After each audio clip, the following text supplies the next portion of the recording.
ataokoka, asiamini atahukumiwa. Ukasema na ishara zitafuatana na hao waaminio, kwa jina langu watatoa pepo. Pepo zikaondoke katika eneo hili, pepo zikahame, nguvu za giza, miundo mbinu ya shetani tunaivuruga kabisa na kuiteketeza. Umtumie kama upendavyo Bwana, ukawalinde wageni wetu ambao wametukimbilia katika mji huu kuleta habari njema. Naomba Mungu mtakatifu, ponya afya zao, linde wote na watunze wote waliokanyaga katika viwanja hivi. Ninaomba na kuamini tunaanza siku ya kwanza na ufungua mkutano kwa jina la Mungu Baba na la Mwana na Roho Mtakatifu. Wote tuseme amen. Kwa maombi haya niseme mkutano umefunguliwa rasmi kwa jina la Mungu Baba na la Mwana na la Roho Mtakatifu. Amen.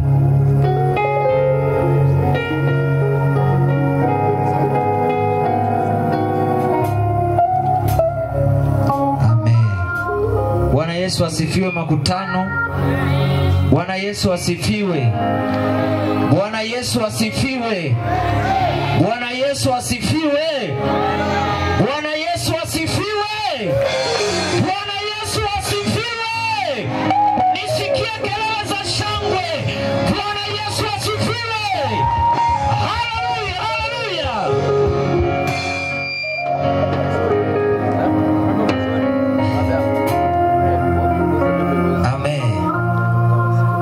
Basi Mungu wa mbinguni awabariki sana watu wa Monduli. Ni siku ya kwanza ya mkutano wetu. Leo ni siku ya kwanza, tunaamini Mungu atakwenda kufanya mambo makubwa sana katika mji huu wa Monduli. Bwana Yesu asifiwe. Ndio maana kichwa kimesema ya kwamba haya ni majira ya baraka katika mji huu wa Monduli. Bwana Yesu asifiwe sana. Siku ya kwanza leo yuko mtumishi wa Mungu ambaye Mungu amemwandaa kwa ajili ya kusema na maisha yako. Na nisipoteze muda sana, ni muda wake huu. Naomba moja kwa moja nimkaribishe, lakini nikuombe ualike watu kuja kwenye mkutano.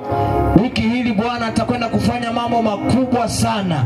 Alika watu kutoka sehemu mbalimbali, waliofungwa iko neema ya wokovu mahali hapa watafunguliwa na watawekwa huru kweli kweli. Usi nimkaribishe mtumishi wa Mungu. Unaweza ukamshangilia Bwana Yesu kwa makofi mengi. Ongeza makofi mengi ya shangwe kabisa kwa ajili ya Bwana. Ongeza makofi wakati mtumishi wa Mungu anapita mahali hapa.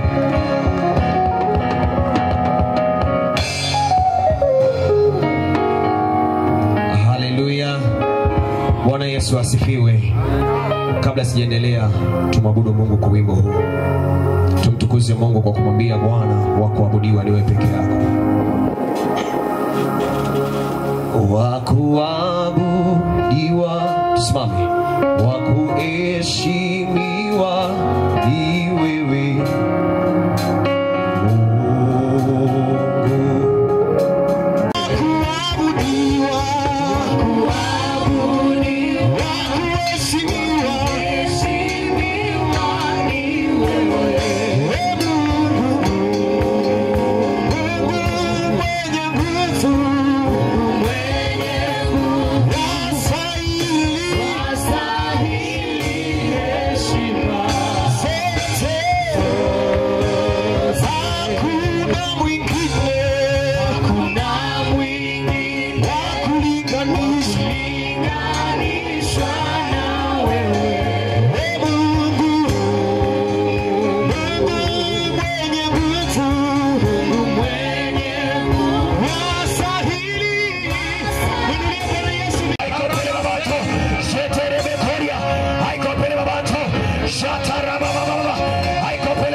Mungu ni wewe.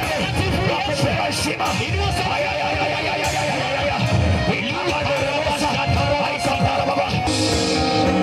Asante.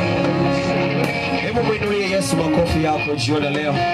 Wakupewa sifa na utukufu ni peke yake. Haleluya. Wangapi wanaamini ya kwamba ni Yesu wakupewa sifa na heshima? Haleluya. Ninamshukuru Mungu kwa neema hii ajabu, na ninanyenyekea zaidi chini ya mkono wa Mungu ambaye amenipa neema jioni leo katika makusanyiko haya, na nikutie moyo, lakini pia nikwambie kwamba haujakosea kuwepo mahali hapa jioni leo. Bwana Yesu asifiwe. Haleluya. Haleluya. Mwambie jirani haujakosea kuwepo jioni leo mahali hapa. Mwambie tena haujakosea kuwepo mahali hapa jioni leo. Wakati nimeketi kwenye kiti, ndani yangu nikasikia sauti nasema nisome ile andiko, kitabu cha Mwanzo sura ile ya kwanza hadi sura ya kwanza mstari wa kwanza na ule wa pili. Nitasoma. Maandiko yanasema, hapo mwanzo Mungu aliziumba mbingu na nchi, nayo nchi ilikuwa ukiwa tena utupu, na giza lilikuwa juu ya uso wa vilindi vya maji. Roho ya Mungu ikatulia juu ya uso wa maji. Mungu akasema iwe nuru, ikawa nuru. Mungu akasema iwe nuru, ikawa nuru. Iwe nuru, ikawa nuru. Mstari wa 4, Mungu akaiona nuru kuwa ni njema. Mungu akatenga nuru na giza. Kabla sijaendelea na ujumbe wa leo, nataka nikwambia kwamba nuru ilitengenezwa, Mungu aliifanya nuru kwa siku ya kwanza. Biblia inasema ya kwamba palikuwa na nchi, ilikuwa ni ulimwengu mzima, nao ulikuwa imetanda giza. Biblia inasema naye Roho wa Mungu akaja akatulia katika vilindi vile vya maji. Roho wa Mungu alipotulia kwenye vilindi vya maji, Mungu ndipo ambapo walianza kutamka maneno. Akasema na iwe kitu fulani, kikawa kitu fulani. Siku ya kwanza Mungu akasema na iwe nuru, ikawa nuru, lakini kwa uwezesho wa Roho Mtakatifu ambaye alikuwa ameketi katika vilindi vya nini? Kwa hiyo utendaji wa Mungu ulikuwa ni kwa habari, ulikuwa ni juu ya Roho wake aliyekuwa ameketi katika vilindi vya maji. Nataka nikutie moyo ya kwamba wewe uliyefika siku hii ya kwanza, kama Mungu alivyoifanya nuru siku ya kwanza, na itatokea nuru kwenye maisha yako. Mwenye imani akipokea na itakuwa kwake katika jina la Yesu wa Nazareti aliye hai. Wanaoamini wataipokea. Nami kama mtumishi wa Mungu ninasimama jioni leo, siku ya kwanza ikawa nuru, nami ninatamka nuru iwe juu ya maisha yako. Na itamka hiyo nuru ndani ya siku hizi 7, nakwambia utaiona nuru. Ulikuwa unalala unaota ndoto za ajabu, itatokea nuru katika jina la Yesu Kristo wa Nazareti aliye hai. Nyewe watu hamnielewi, wanaonielewa watapokea hii. Haleluya. Bwana Yesu asifiwe. Mungu akasema na iwe nuru, ikawa nuru. Nami jiona leo kwa andiko hili la mafunuo ambaye Mungu ameliachilia kwangu, nasikia ndani nasema ya kwamba nikutamkie iwe nuru kwenye maisha yako katika jina la Yesu. Iwe nuru kwenye maisha yako, kwenye biashara yako natamka iwe nuru, kwenye elimu yako natamka iwe nuru, kwenye maisha yako, familia yako, kwa watoto wako, kwa huyo mume wako na mke wako, natamka iwe nuru katika jina la Yesu wa Nazareti aliye hai. Haleluya. Haleluya. Mwambie jirani, jirani, ni muda wa kula sasa. Basi naomba tuende moja kwa moja kwenye neno la leo ambalo Mungu amelituma na kuliachilia, na nitaenda kwa mfumo wa kufundisha kabisa. Wakati naandaa ujumbe huu, kuna kitu Mungu anataka tufanye leo, lakini na ujasiri wa kusema ya kwamba mbingu hii wazi, Kwa yote yule atakayelitia jina la Bwana katika viwanja hivi, Mungu atamtokea. Haleluya. Mbingu hii wazi. Sibahatishi, ninaongea mbingu hii wazi. Haleluya, mbingu hii wazi. Mbingu hii wazi. Hawa watu wa Monduli, ninasema mbingu hii wazi. Katika jina la Yesu Kristo wa Nazareti aliye hai. Kitabu cha Mathayo ile sura ya 5 mstari ule wa 8. Mstari ule wa 8 ni andiko ambalo tutakuwa nalo. Kitabu cha Mathayo sura ile ya 5 mstari wa 8. Tunaanza somo letu hapo. Kitabu cha Mathayo sura ile ya 5 mstari ule wa 8. Nitaanza kusoma hapo kwanza, alafu msomaji wangu utakuwa ukinisomea zinazofuata. Maandiko yanasema, heri wenye moyo safi, maana hao watamuona Mungu. Naomba rudie tena, sema heri. Heri wenye moyo safi, maana hao watamuona. Turudie tena, heri wenye moyo safi, maana hao watamuona. Maandiko yanasema heri wenye moyo safi, maana hao watamuona Mungu. Mchana wa leo ninajua jinsi gani ambavyo unatamani umuone Mungu kwenye maisha yako. Hii ni kwa mwanadamu yoyote, kwa mtu yoyote, awe tajiri awe maskini, anapita kwenye changamoto apiti, kila mmoja ana shauku na anatamani kumuona Mungu kwenye maisha yake. Hakuna mtu ambaye atamani kumuona Mungu. Je, nikuulize swali, unatamani kumuona Mungu kwenye biashara yako? Unatamani kumuona Mungu kwenye kazi yako? Unatamani kumuona Mungu juu ya shughuli unayofanya? Unatamani kumuona Mungu akitetea familia yako? Bwana Yesu asifiwe. Kama ni kweli unamhitaji Mungu aonekane kwenye maisha yako, andiko linasema heri wenye moyo safi, maana hao watamuona Mungu. Kuna condition, kwamba kuna kigezo hapo, kwamba ili uweze kumuona Mungu kuna jambo la kwanza ambalo lazima lizingatiwe. Likizingatiwa hili, litamfanya mwanadamu aweze kumuona nani? Taratibu tu leo. Ngoja tuangalie kitu, moyo ni kitu gani? Moyo ni sehemu ya roho zetu ambazo hisia zetu na matamanio hukaa. Moyo, tuache tafsiri ya kawaida ile ya darasani kwamba ni misuli ambayo inapampu damu. Hii kibiblia, moyo ni sehemu ya roho zetu ambayo hisia za mwanadamu au matamanio yake yanaketi hapo. Nitakupa andiko utaliona. Ina maana ya kwamba kadri ambavyo tunavyokuwa tunawaza jambo fulani, unatamani kufanya kitu fulani, unamtamani Mungu kwenye maisha yako, unatamani utoke kwenye mazingira na hali ulionayo, unatamani jambo fulani litokee kwenye maisha yako. Haya yote yanatoka ndani ya moyo. Kwa hiyo kama yanatoka ndani ya moyo, Mungu anapokuwa, kama unatamani Mungu atakapokuja ataangalia ni mahali gani ambapo anatamani hicho kitu kitokee. Yaani ninamtamani Mungu atokee kwangu, ninatamani Mungu atokee kwenye maisha yangu. Mungu atakapokuja kwanza ni kwenye moyo wako. Anaukutaje moyo wako? Biblia inasema heri wenye moyo safi, maana hao watamuona Mungu. Ina maana ya kwamba kama moyo ni mchafu, haiwezekani kumuona Mungu, haiwezekani kuona utetezi wa Mungu kwenye maisha yako.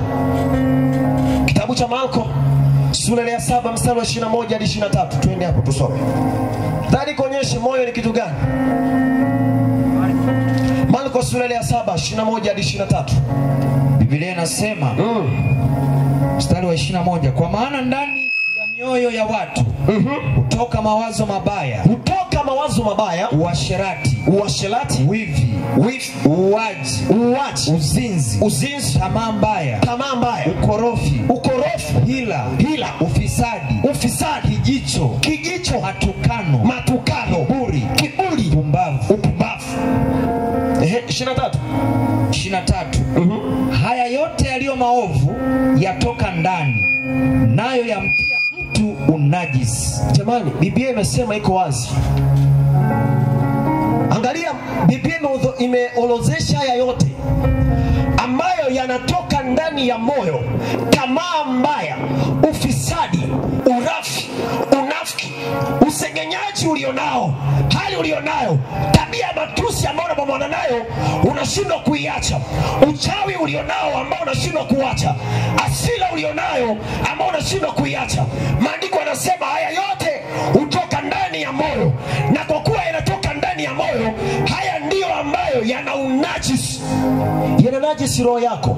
Na ikinajisi ina maana ya kwamba ndiyo vitu ambavyo vinachafua moyo wako. Natamani jiona leo mtu anielewe, haya yote yanatoka ndani ya moyo, na haya yanapokuwa yanatoka yanaunajisi moyo wako. Mungu anapotaka kuja kuingia kwenye maisha yako, akiukuta moyo umejaa na tamaa ndani yako, hautamani kuwaona wengine wakifanikiwa, ndani yako umebeba ubinafsi. Ukimwona mwingine ameinuliwa kazini, moyo wako unauma. Ukiona mwingine amepandishwa cheo, moyo wako unauma. Ukiona mwingine amefanikiwa, moyo wako unauma. Mungu akiyatazama haya ndani ya mwanadamu, anauona kama moyo ulionajisika, hawezi kuingia ndani yako na akabadilisha maisha yako. Bwana Yesu asifiwe. Haleluya. Haya yote yanatoka ndani ya moyo. Tamaa, uchafu wa kila namna unatoka ndani ya moyo, na kwa kuwa unatoka ndani ya moyo, ndivyo vitu ambavyo vinaunajisi mioyo yetu. Inanajisi mioyo yetu. Ikiunajisi mioyo yetu kwa maana ya kuchafua, hatuwezi kumuona Mungu. Na nikwambia kwamba asili ya mwanadamu ni mtakatifu, kwa kuwa aliyemuumba mwanadamu ni mtu mtakatifu. Mwanadamu aliumbwa kwa sura na kwa mfano wa Mungu. Kitabu kile cha Mwanzo, ile sura ya kwanza mstari wa 26, utasoma kwa muda wako. Biblia inasema ya kwamba Mungu na akasema tumfanye mtu kwa sura yetu na kwa mfano wetu, wakatawale samaki baharini na ndege wa angani. Ukienda ile 31, maandiko yanasema ya kwamba na vyote alivyovifanya Mungu alivifanya kuwa vyema. Bwana Yesu asifiwe. Asili ya mwanadamu ni mtakatifu. Moyo wako haukuumbiwa katika hali ya ubaya, wala moyo wako haukuumbiwa katika hali ya tamaa. Lakini kitu gani ambacho kimekuja kufanya moyo wa mwanadamu ukaingia katika hali ya uharibifu, wakati asili yake moyo ni utakatifu?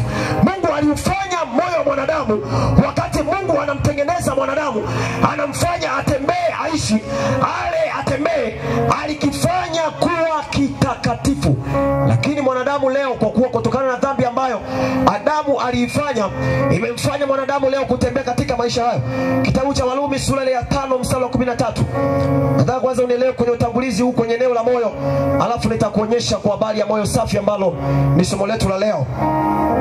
Warumi sura ya 5 mstari wa 13. Biblia inasema, ndio, maana kabla ya sheria dhambi ilikuwamo ulimwenguni, lakini dhambi haihesabiwi isipokuwapo sheria. Ndio. Walakini mauti ilitawala tangu Adamu mpaka Musa, nayo iliwatawala watu hata wao wasiofanya dhambi, ifananayo na kosa la Adamu. Bwana Yesu asifiwe tu hapa. Bwana Yesu asifiwe. Wanadamu au mwanadamu, Mungu alimuumba katika hali ya utakatifu. Kiumbe chochote, hebu punguza kidogo hivi. Mungu alimuumba mwanadamu katika hali ya utakatifu. Ndicho ambacho kitu Mungu alichokifanya. Lakini kwa nini mwanadamu anazaliwa ni mtoto mdogo, lakini ni mtoto ambaye ndani yake imejaa roho ya ukaidi? Ni mtoto mdogo ambaye ndani yake imejaa roho ya uchafu. Tumeangalia maandiko haya, Biblia inasema ya kwamba kwa dhambi ya Adamu ambayo aliifanya yeye, imepelekea kila mwanadamu ambaye amezaliwa katika uzao huo wa mwanadamu anatembea katika dhambi ile. Bwana Yesu asifiwe.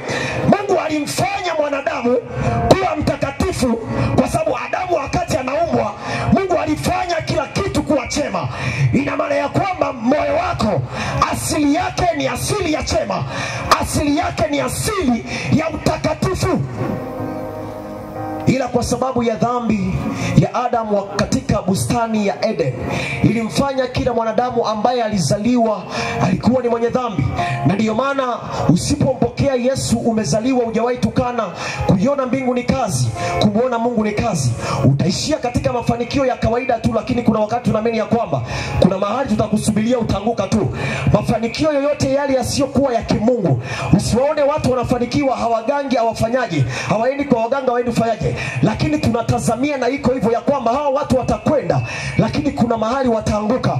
Heli wale ambao wamtumainio Bwana na waliobarikiwa katika Bwana, kwa sababu mafanikio yao yamesimama katika nguzo ya Kristo Yesu. Wale ambao mafanikio yao yameketi kwa waganga wa kienyeji, ama yamkini wanaishi ya kwa maisha yao ni wao peke yao, kuna mahali watakwenda, lakini kuna mahali watashuka chini.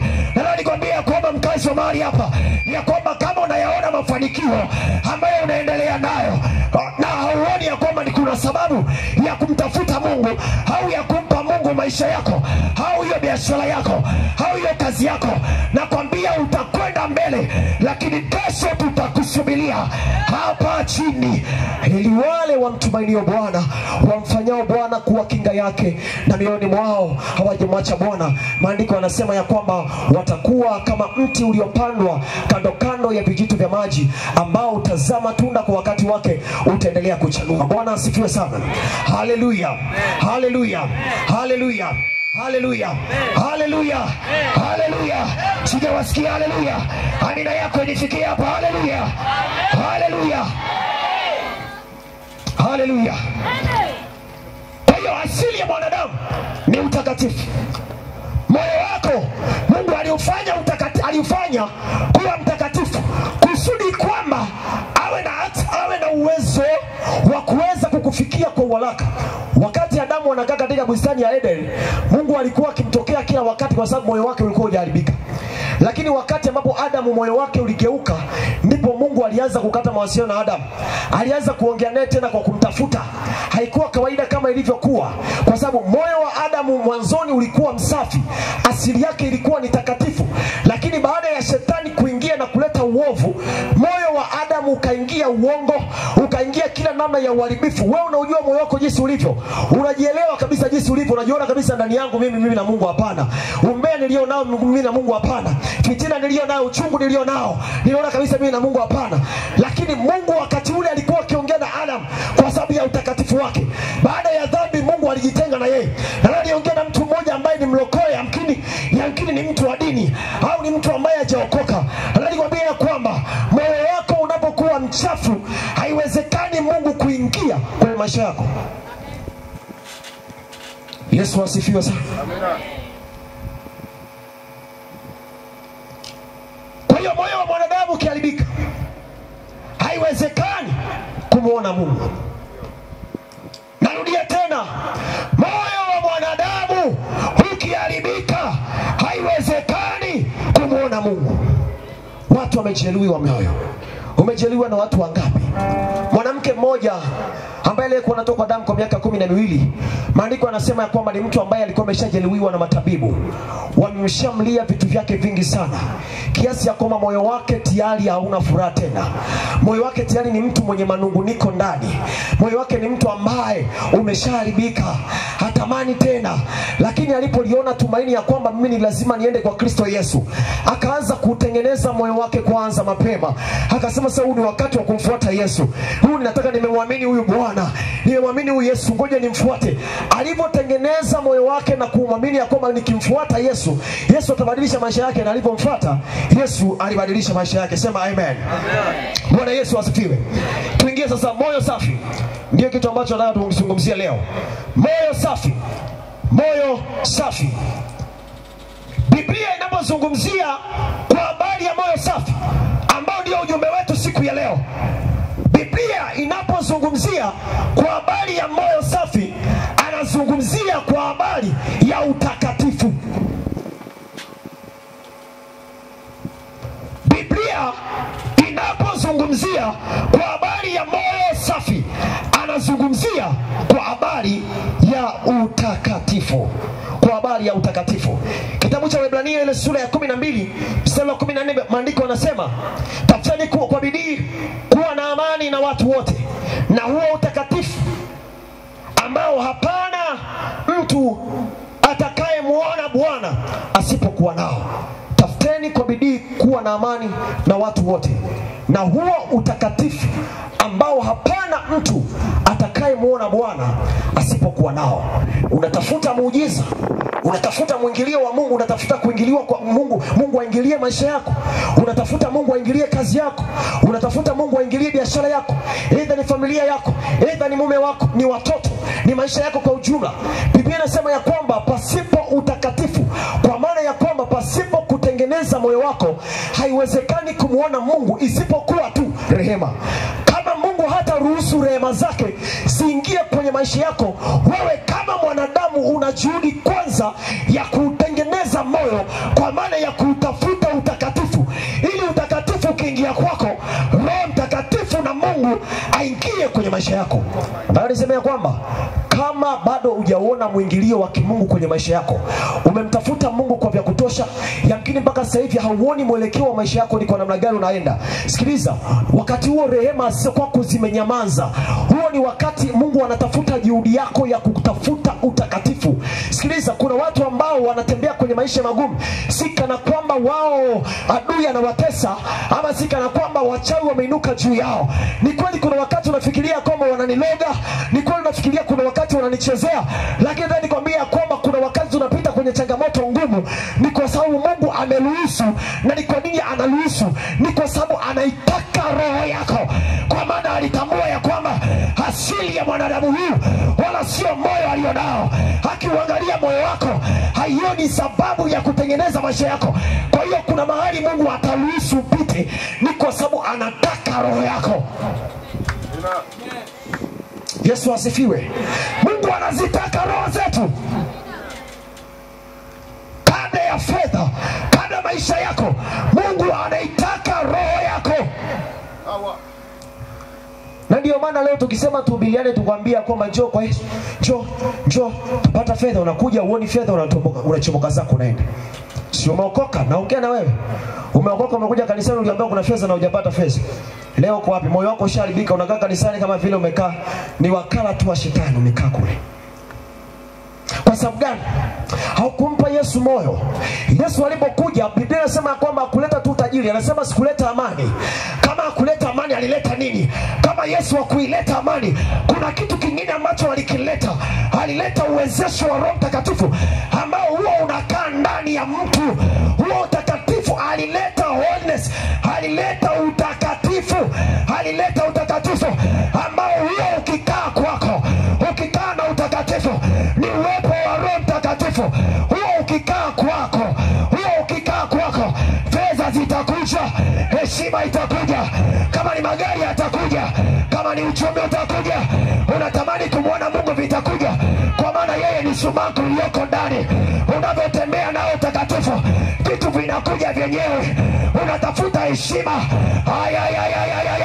tunautafuta utakatifu kwanza, tunautafuta moyo safi, kwa maana kwa moyo safi huo tunamuona Bwana, huo tunamuona Bwana. Haikompele babato Janeli ya mandorobosika. Watu hao hawataki kunielewa. Utanielewa tu. Wakati Mungu ananipa ujumbe huu nikashangaa, nasema Mungu, ninafundishaje ujumbe kama huu wa kutengeneza moyo kwanza kabla hujayaona mambo, kabla hujayaona mambo. Wakati Mungu anamfuata Petro, wakati Mungu anawafuata wako baharini, wanaendelea kuvua samaki zao, aliwaambia Petro nifuate. Hakuambia nitakupa nini, hakumwambia kwamba ukinifuata nitakupa hiki na hiki. Alimwambia Petro nifuate. Walipokubali kumfuata, akaendelea nao siku ya kwanza, akaenda nao mwaka wa pili, akaenda nao, akatembea nao. Siku moja Petro akamuuliza, Bwana, tumechagua kukufuata, tutapata nini? Yesu akawaambia, mara 100 duniani na kisha uzima milele, na kisha uzima milele, na kisha uzima milele. Kabla tujauona mara 100, kwanza tukubali kumfuata. Kabla hujaiona fedha, hebu mpe Yesu kwanza moyo. Wakina Petro walimpa Yesu moyo. Hawakuona magari kwanza, hawakuiona heshima kwanza. Yesu hakuileta heshima duniani, anasema nilileta upanga. Haikopele babatu robosata, ikomende lebokori ya dawaya. Haikopele matorobo sata. Yesu alileta wokovu, hakuleta fedha kwanza, lakini ukiwa ndani yake heshima ipo. Na kuambia heshima ipo. Ya kwanza anahitaji moyo. Ya kwanza anahitaji moyo. Ya kwanza anahitaji moyo wako. Yesu anahitaji moyo wako kwanza. Kanisa, Mungu anasema Mungu anahitaji moyo wako kwanza. Anahitaji moyo. Nina hiyo injili ya kuambia magari hapo. Lakini kama hujampa moyo, utayapata magari na kesho atakuwa. Maandiko yanasema ya kwamba itanifaidia nini nipate mali zote, nipate ulimwengu mzima, niwe na heshima natembelea V8, niwe natembelea chopa na kaa kwenye ndege. Itanifaidia nini nikaukosa uzima milele? Haitopele.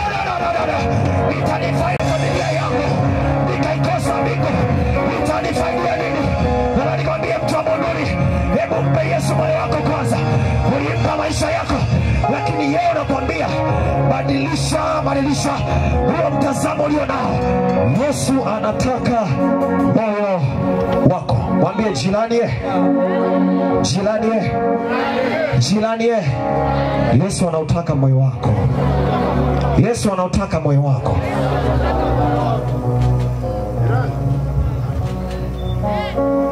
Yesu hataki kila moyo tu. Tumeangalia kwamba moyo ndani yake umejaa fitina, umejaa usuda, una wivu, lakini hautamani kuwa na huo wivu. Ni asili, ni dhambi ambayo imetoka kwa vizazi. Wengine tunatembea kwenye damu, bloodline. Tunatembea kwenye mlongo wa damu wa familia zetu. Tunatembea kwenye mlongo wa damu. Mama alikuwa mbea na we mbea. Mama alikuwa mwizi na we mwizi. Mjomba alikuwa mlevi na we mlevi. Unatamani kuacha ulevi, hauwezi. Umekaa kwenye damu kwa sababu ya dhambi ile ya damu ambayo inakutesa mpaka leo. Lakini Yesu amekuja kuturudisha kwenye asili yetu kama wanadamu. Asili yetu ni utakatifu. Na nilikwambia kwamba jioni leo utakapompa Yesu maisha yako, yeye ataufanya moyo wako kuwa safi. Utarudi kwenye ile asili ya moyo wako katika utakatifu. Ukirudi katika utakatifu, utamuona Bwana. Heri wenye moyo safi, maana hao. Kaka yangu, nateseka sana. Moyo wako ni mbaya. Mama, utaomba sana kama hujakubali ya kwamba kutaka utakatifu wa Bwana kwanza kwenye moyo wako. Ukiona maisha yako hayajabadilika mpaka sasa, ina maana ya kwamba rehema za Mungu zimenyamaza. Kwa kuwa zimenyamaza, ni lazima uzitake rehema za Bwana ziingilie kati kwanza moyo wako, kabla hazijaingilia kati biashara yako, kabla rehema za Mungu hazijaingilia kati kazi yako, kabla rehema za Mungu hazijaingilia kati masomo yako ukamuona mpenyo, kabla hujamuona Mungu akiziruhusu rehema zake ziingie kwenye maisha yako, lazima uzitake rehema za Bwana ziingie kwanza kwenye moyo. Maana katika moyo huko ndipo zinatoka chemchemi za uzima. Anasema ya kwamba linda sana moyo wako kuliko yote uyalindayo, maana huko ndiko zitokazo chemchemi za uzima. Uzima wa maisha yako mama, uzima wa familia yako, uzima wa ndoa yako, uzima wa biashara yako, hauko kwingine, unatoka ndani ya moyo. Moyo wako umeujaza nini? Moyo wako umeujaza majungu, kiasi kwamba Mungu anapokuja hauoni kama moyo mtakatifu, hauoni kama moyo wa kwake, ila anauona ni moyo wa ibilisi. Mungu hawezi kuweka vitu, hawezi kuwekeza vitu ndani ya moyo wako ikiwa moyo wako umeharibika. Kama ukigundua ya kwamba ndani yako umejaa majungu, umejaa uongo na fitina, lazima kwanza utafute kutengenezwa moyo. Na jioni leo tutazitia rehema za Bwana ili zije kwenye mioyo yetu kwanza. Sikija kwetu magonjwa yatatoka, sikija kwetu maumivu yatatoka, sikija kwetu mambo yatakwenda. Ile ugonjwa unaoteseka nalo hujaona mpenyo, ni kwa sababu ya moyo wako umeharibika. Yesu asifiwe. Oh, rabakaria shanele bekoria dada. Tafuteni kwa bidii kuwa na amani na watu wote, na huo utakatifu ambao hakuna awezaye kumwona Mungu hasipokuwa nao. Utakatifu huo ni kutengeneza moyo wako. Tengeneza moyo mama. Hujaona mpenyo, una miaka 5 leo unaomba, hujaona mkono wa Mungu. Umekaa miaka mingapi kwenye wokovu na uoja? Mimi siongei na watu wajaokoka tu. Kuna watu wamekaa kanisani lakini sawa na watu wa mataifa tu. Ninaongea na kanisa la Mungu na watu ambao ni wa Mungu mahali hapa. Umekaa miaka mingapi kwenye dini yako na hujamuona Mungu?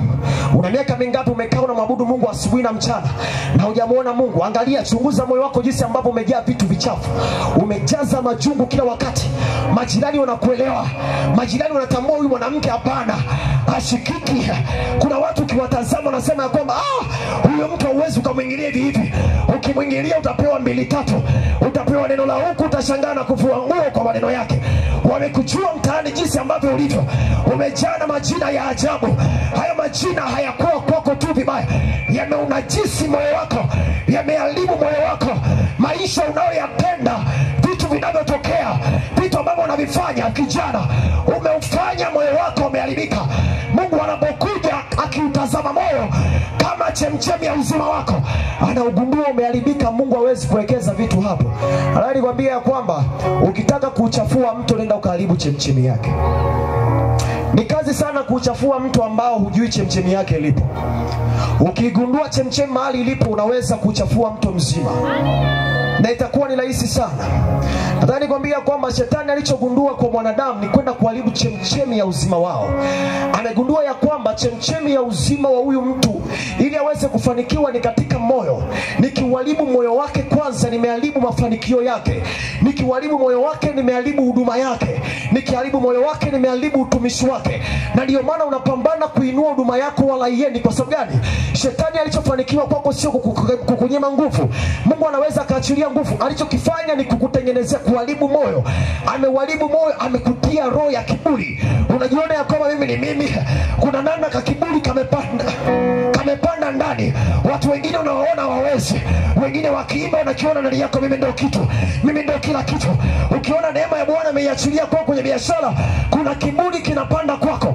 Hicho kiburi kimemzuia Mungu asikupeleke viwango vingine. Moyo wa mwanadamu ukiharibika, utatiwa nini ili Mungu aweze kurejesha tena? Naomba tuendelee.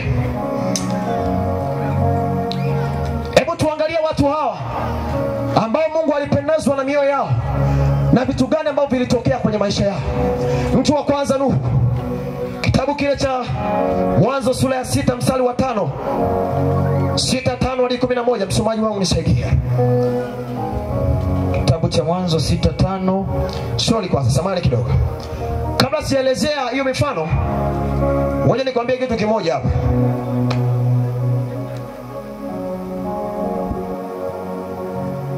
Tusome kitabu kile cha Marko ile sura ya 1 mstari wa 1 hadi wa 4. Kitabu cha Marko sura ya 1 mstari wa 1 na ule wa 4. Mwanzo wa Injili ya Yesu Kristo mwana wa Mungu. Kama ilivyoandikwa katika nabii Isaya. Sawa. Tazama na mtuma mjumbe wangu mbele ya uso wako. Atakayetengeneza njia yako. Atakayetengeneza njia yako. Sauti ya mtu aliye nyikani. Sauti ya mtu aliye nyikani. Itengenezeni njia ya Bwana. Itengenezeni njia ya Bwana. Nyoosheni mapito yake. Nyoosheni mapito yake. Endelea. Yohana alitokea akibatiza nyikani. nyikani na kuhubiri ubatizo wa toba liletao ondoleo la dhambi. Akibatiza na kuhubiri kwa habari ya injili ya toba uletao ondoleo la dhambi. Wakamwendea nchi yote ya Uyahudi nao Yerusalemu wote, ndio wakabatizwa katika mto wa Yordani. Ishia kwanza hapo. Nadhani kueleze kwa habari ya injili hii ya Yohana Mbatizaji. Yohana alikuja kumtangulia Yesu kwa maana ya kutengeneza njia. Aliwahubiri watu kwa habari ya ondoleo la dhambi. Aliwahubiri watu kwa habari ya kutubu. Maandiko yanasema ya kwamba yeye alikuja kumtengenezea Kristo njia. Yohana alikuja kumtengenezea Yesu njia. Njia gani alitengeneza kwa Yesu? Hakutengeneza njia kwa kupalilia majani. Hakutengeneza njia kwa kutengeneza lami. Ila alitengeneza njia kwenye mioyo ya watu kwa habari ya ondoleo la nini? La dhambi. Hebu ngoja niongee taratibu hapo unielewe. Wapendwa, Yohana alikuja kutengeneza njia ya Kristo.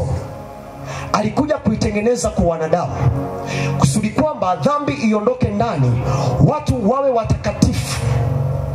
Wakiwa watakatifu ili wamuone Bwana. Ngoja nieleze tena. Yohana alikuja kumtengenezea Yesu njia. Anamtengenezea njia namna gani?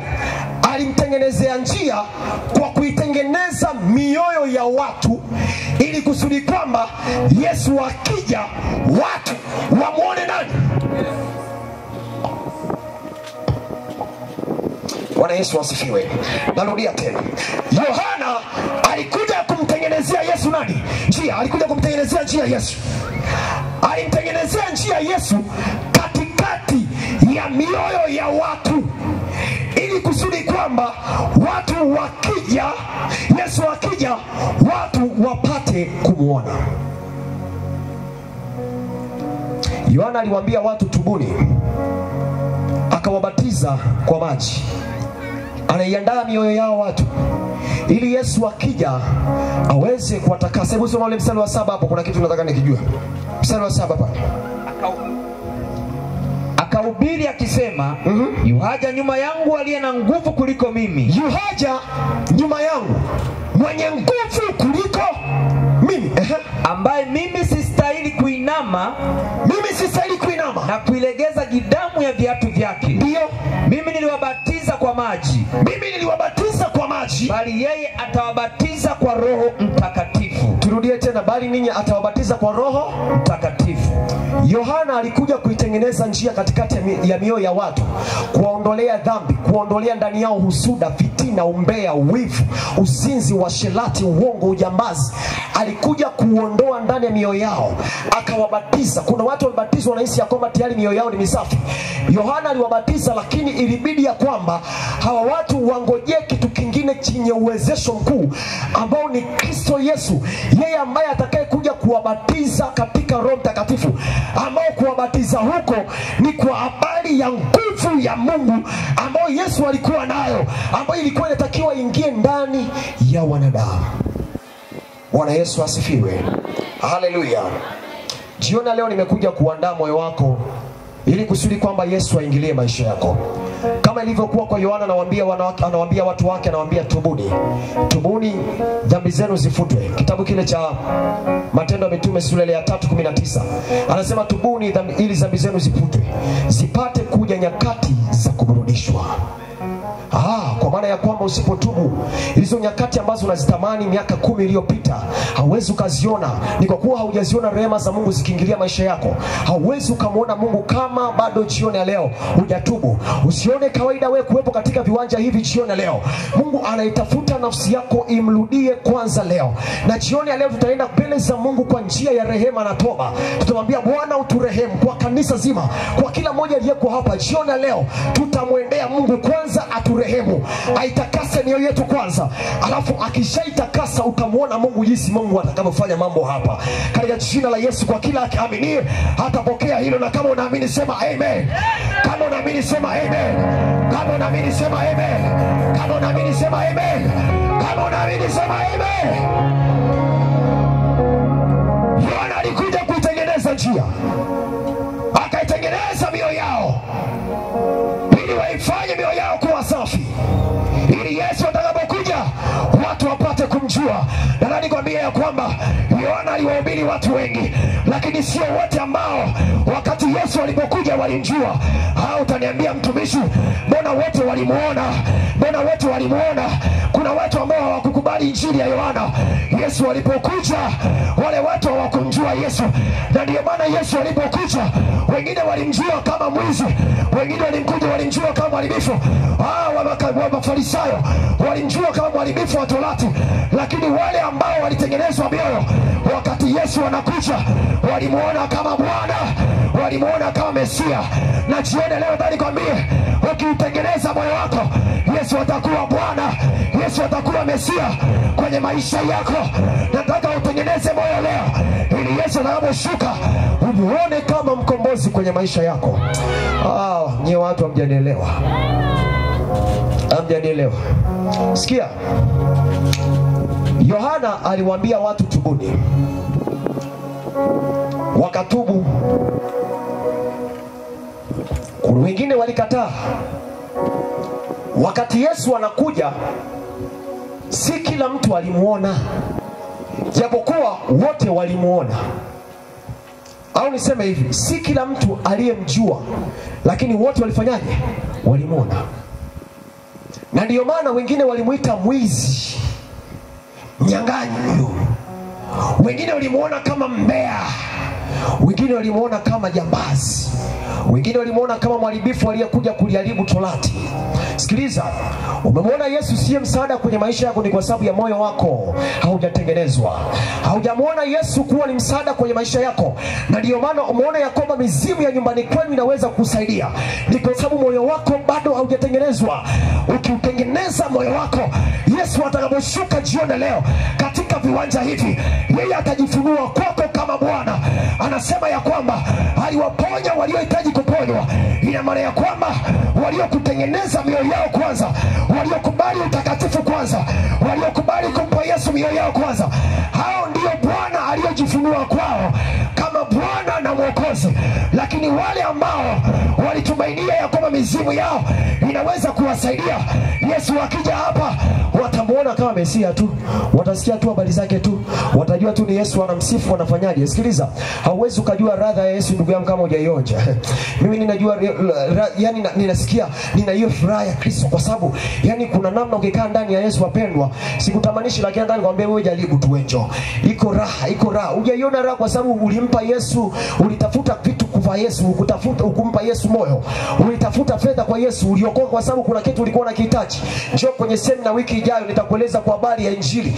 Biblia inasema kwamba Injili ni uwezo uletao wokovu. Nitakwambia, inasema ni nguvu iletayo wokovu, ni uweza wa Mungu uletao wokovu. Nitakwambia kwa ni nini hicho kitu. Biblia inaposema ya kwamba ni uwezo wa Mungu, kuna vitu Mungu akananifundisha.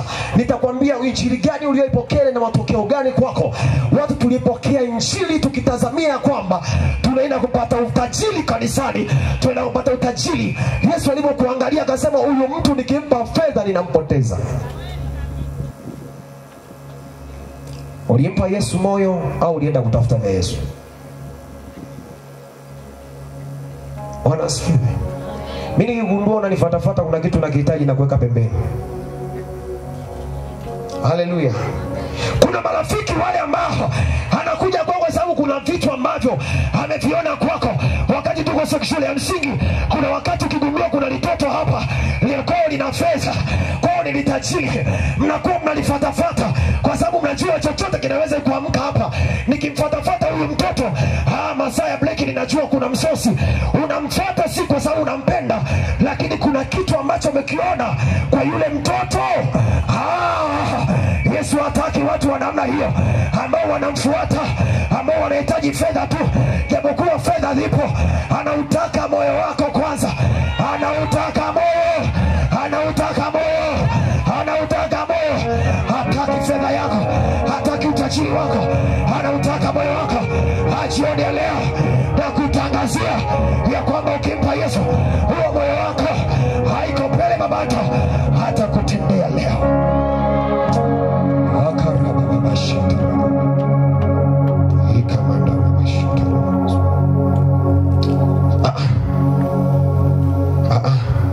Nilikuwa nataka niishi hapa. Bana, ngoja nimalizie hiki. Sawa. Nasi ndani niishi hapa. Kesho nitakuonyesha ni kwa namna gani Mungu anaweza kubadilisha moyo wako. Watu gani ambao Mungu aliwaona mioyo yao jinsi ilivyokuwa safi kwake. Wakina Nuhu, Mungu ambapo alitazama mioyo yao. Mungu akuona hasara kuua mamia elfu na dunia nzima kamwacha mtu mmoja. Nitakwambia kesho vizuri. Mungu akaruhusu wafe watu wote. Kila alichokifanya Mungu akaruhusu kife, kusudi tu kwamba amemuona mtu mmoja mwenye moyo safi. Ngoja nimalizie, ngoja nimalizie. Watu wa Mungu mnaniruhusu nimalizie? Mna amani?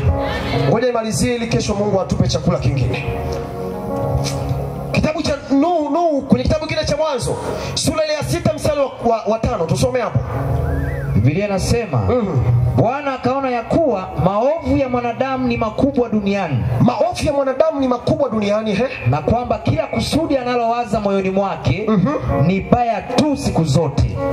Kila kusudi analoliwaza moyoni mwake. Tumesema moyo ni sehemu ya roho ambayo isiye na matamanio ukaa.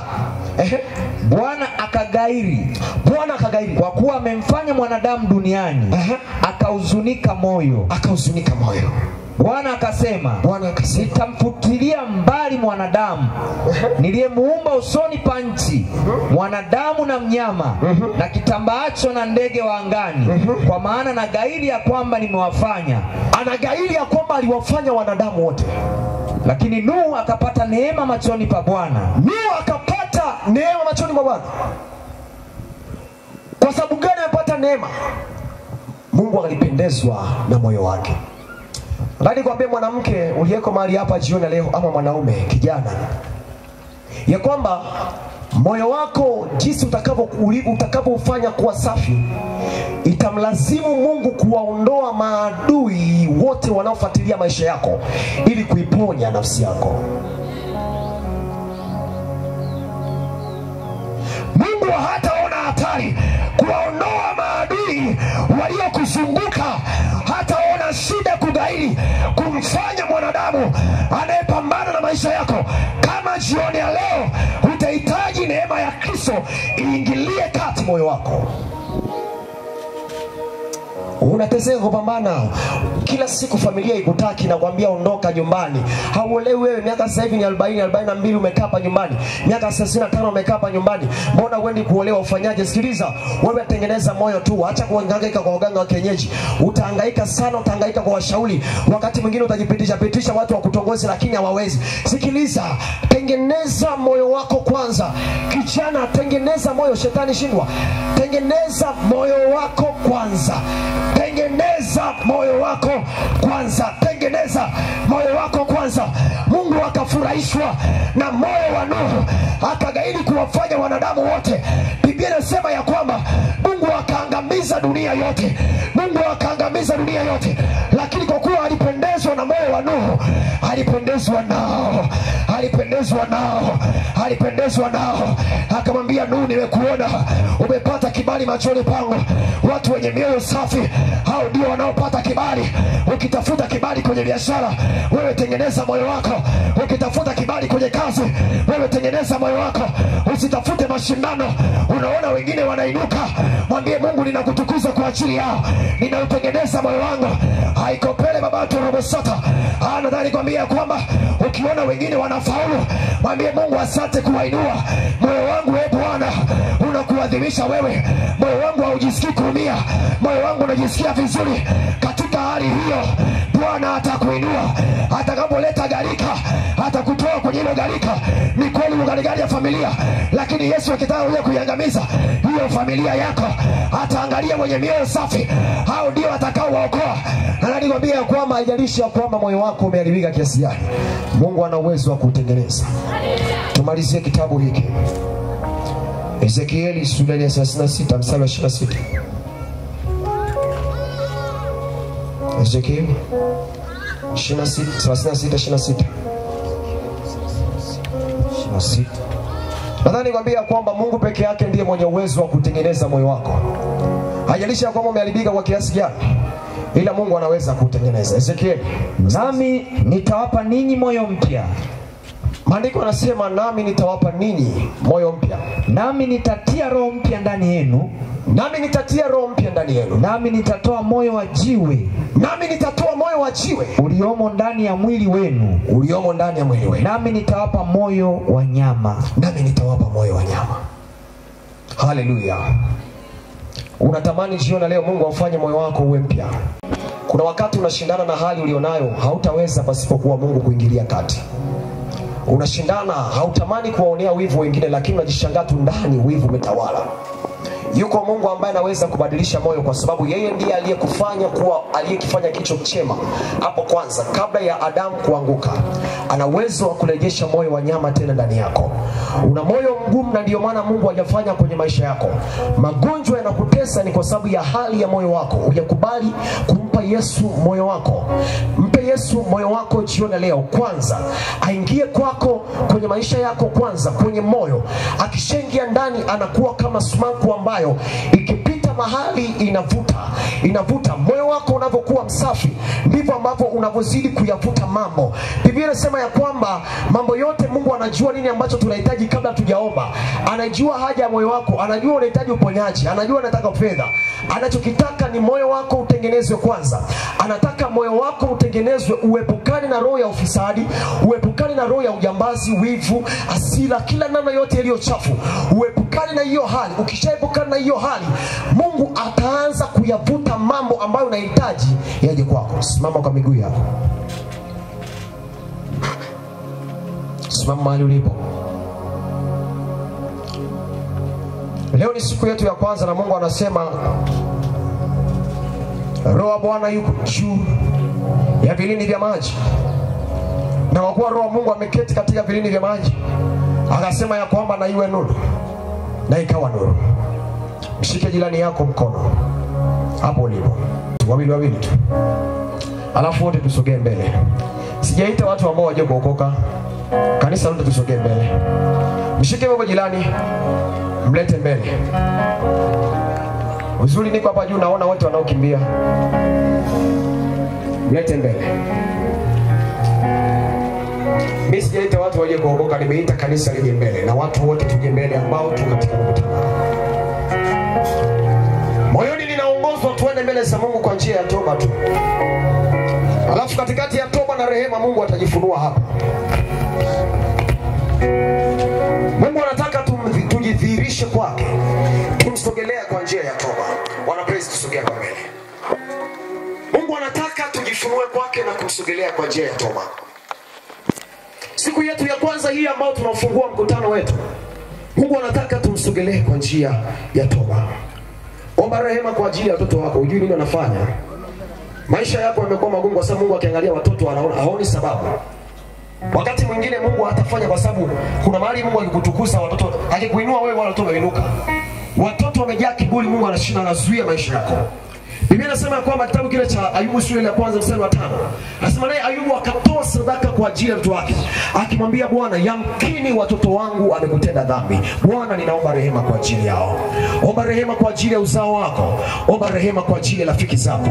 Omba rehema kwa ajili ya ofisi yako. Mambo yako hayaendi kwa sababu ofisi Mungu ameikataa, lakini kwa sababu umeketi hapo Mungu ameamua kuacha hapo.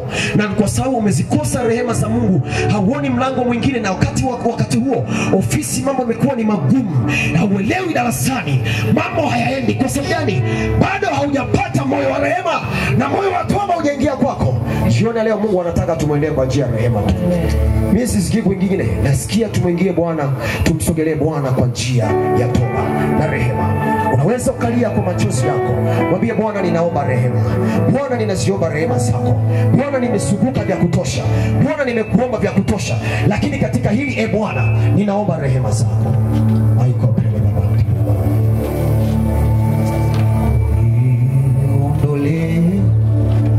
Moyo mgumu, bali unipe moyo wa upendo. Uniondole moyo mgumu, bali unipe moyo wa upendo. Uniondole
niondolee moyo mgumu.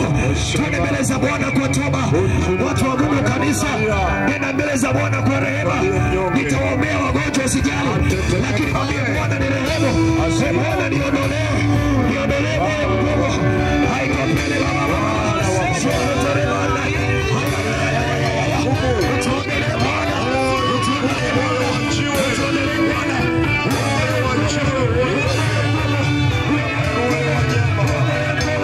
Tuondolee Bwana.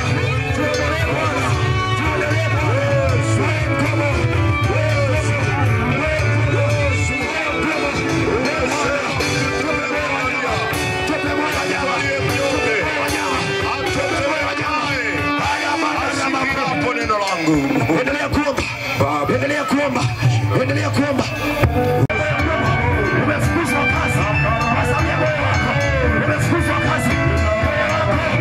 Wewe mwenyewe uelewi. Hauelewi maisha yako. Hauelewi maisha yako. Yesu akuondolee moyo.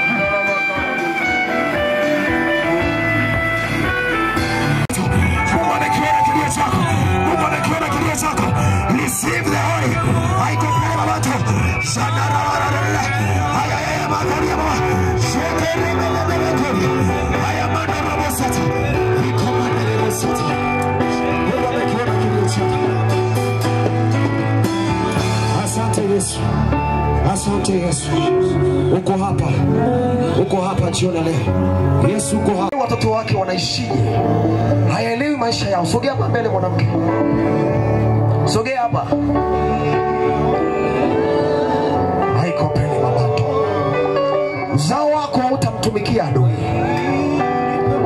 Uzao wako hautamtumikia adui. Asha sogeni nyuma huko.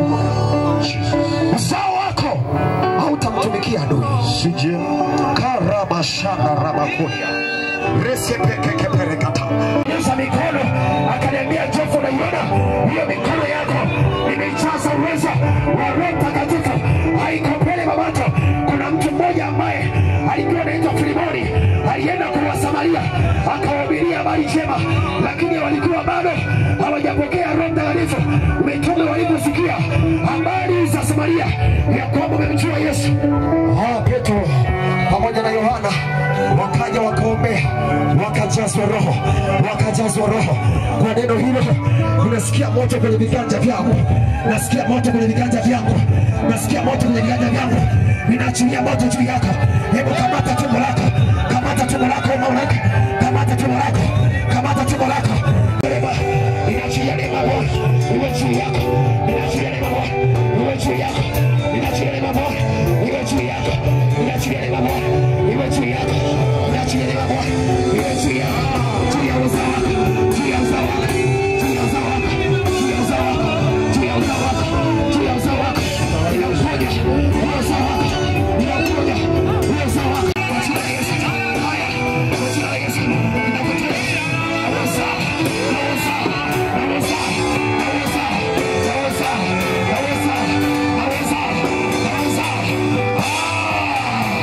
kwa jina la Yesu. Ninakubariki, ninakubariki. Uzao wako hautapotea, uzao wako hautapotea, uzao wako hautapotea. Pokea hautapotea kwa jina la Yesu. Uzao wako, uzao wako. Yesu ameona haya machozi yako, Yesu ameona machozi yako, Yesu ameona haya machozi yako.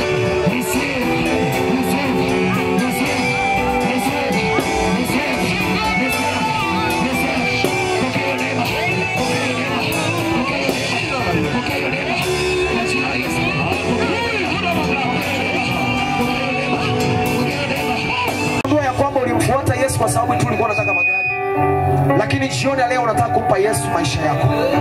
Nyosha mkono tu, nyosha mkono hapo ulipo, nyosha mkono. Yesu anataka roho yako. Mambo yako hayaendi kwa sababu moyo wako bado. Nyosha kidole, nyosha mkono juu. Unataka kumpa Yesu maisha yako. Asha wasogeze mtu mmoja tu. Mtu mmoja tu ambaye ndani yake ameamua kwa dhati ya kwamba Yesu, maisha yangu sasa ninakupa. Karabashada rabakuya basi. Yesu anaitaka roho yako mwanamke, kijana rafiki yako. Yesu anaitaka roho yako. Umeteseka vya kutosha. Yesu anaitaka roho yako. Naomba unirehemu. Naomba unisamehe. Futa jina langu kwenye kitabu cha hukumu. Uniandike upya kwenye kitabu cha rehema. Jioni ya leo ninakupokea uwe Bwana na Mwokozi wa maisha yangu. Namkataa shetani na kila ubaya wake na uovu wake kwa jina la Yesu. Kuanzia leo mimi ni mtoto wako, nimeokoka. Adui shetani hana nafasi tena kwenye maisha yangu kwa jina la Yesu. Amen. Bwana Yesu, ninawakabidhi watumishi wako mikononi mwako katika jina la Yesu Kristo wa Nazareti aliye hai.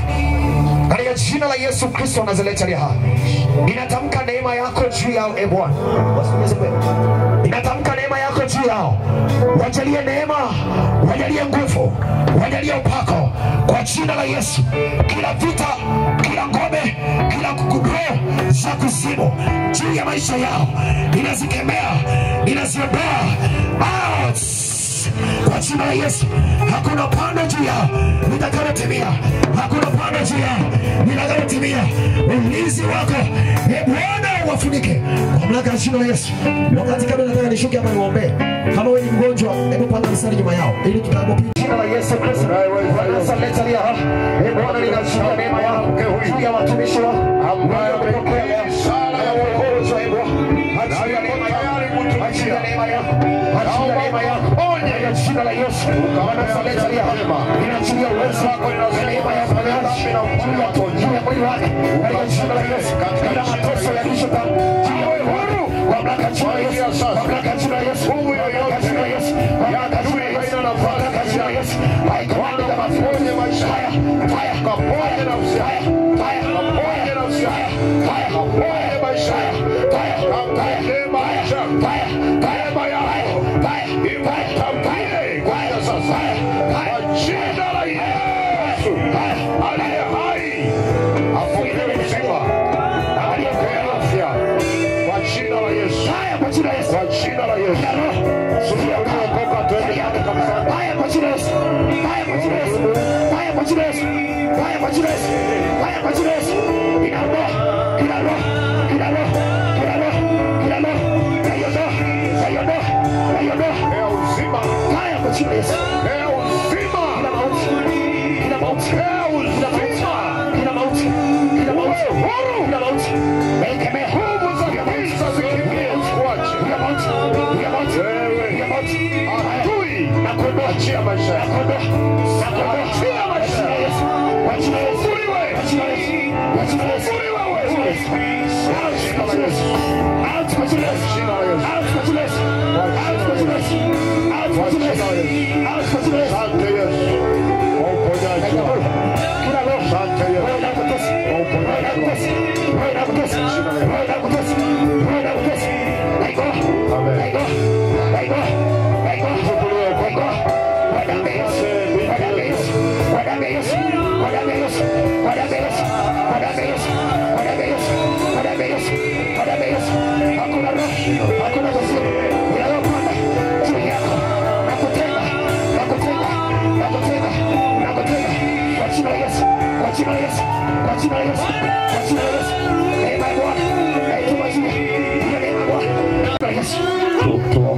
Kaya kwa jina la Yesu. Kaya kwa jina la Yesu. Endelea kuombea. Kila roho yaliyoweka ndani ya tumbo lako, ndani ya tumbo lako, out. Damu ya Yesu. Out kwa jina la Yesu. Damu ya Yesu kwa jina la Yesu. Out kwa jina la Yesu. Out kwa jina la Yesu.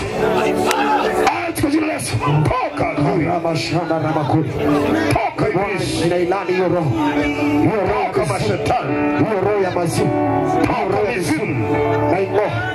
Toka kwa jina la Yesu. Nailani kwa mamlaka ya jina la Yesu. Nailani nguvu za giza la Yesu Kristo. Shetani. Wewe uchungu maisha yake.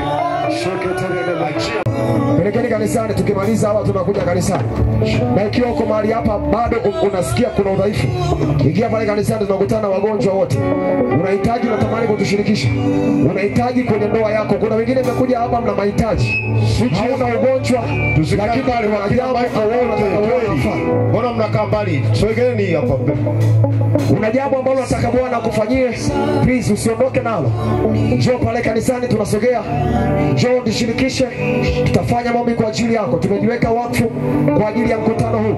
Bwana yuko mahali hapa kwa ajili yako. Iko nuru imeangaza siku ya kwanza. Mwalike jirani yako siku ya pili, na Mungu awabariki. Bwana Yesu, ninakushukuru. Asante kwa sababu ni mwema. Pokea heshima, shukrani na utukufu. Si kwa uweza wala kwa nguvu zetu, ila ni kwa nguvu zako. Ni kwa rehema zako juu ya watu wako. Asante kwa sababu Mungu